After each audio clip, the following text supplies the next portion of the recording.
Physical, physical, let's get physical.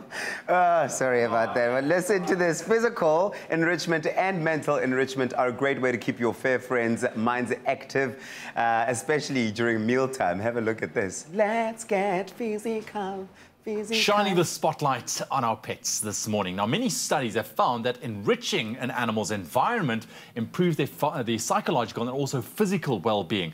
Now, we have a nutritional advisor for Hills Pet Nutrition, Marycke Ackhurst, with us in studio to explain the best ways that we can go about making our pets' life more enriching to keep them happy and healthy for longer. The best part, it doesn't have to cost a fortune either. Marycke, thank you very much for joining us. Lovely to have you back. It's great to be here, as usual. Yeah, and I see we have a nice little colourful spread that we're going to be talking about. Yeah, absolutely. Let's talk about the living environment of enrichment. What does that really entail? So we have to think a little bit broader than just toys. For example, we live in a very horizontal world. Yeah. Cats live in a vertical world, yeah. So you can give them more space, make the environment a bit fun, like with things that they can climb onto.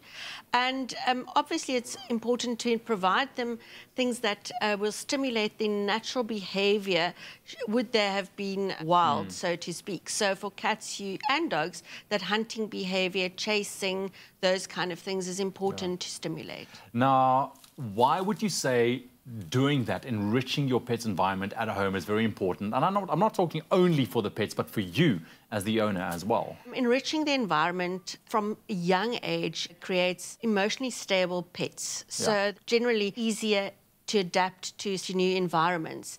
And that's important to us because the more that they're stable, the less distraction and behaviour that we don't find acceptable. Mealtime enrichment, obviously it's a very big part of their environment. How can we make that a bit more fun and a bit more entertaining for them? For me, the most important thing is that there needs to be a mindset change. So we should forget about food bowls and actually provide them finding their food in a way that they would naturally do, whether it's foraging or hunting or whatever. So, and incorporate that, all of their food into those kind of activities.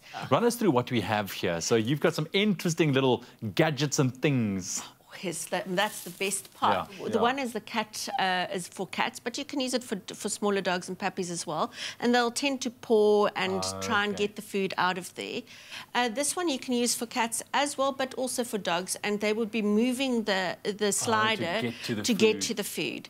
This one you can put tinned food on or a paste or whatever, and they'll start chewing it, and that also helps with cleaning their teeth.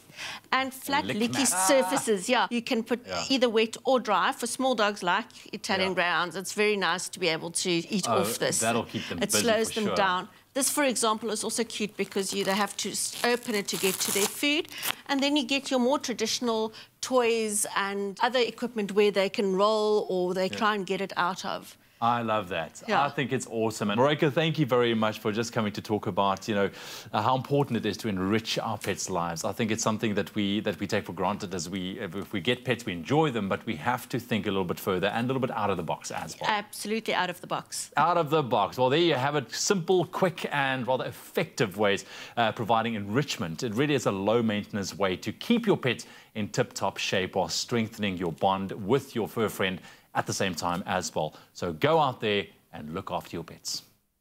Science is at the heart of biology-based nutrition. The secret to lifelong health, it all starts with science.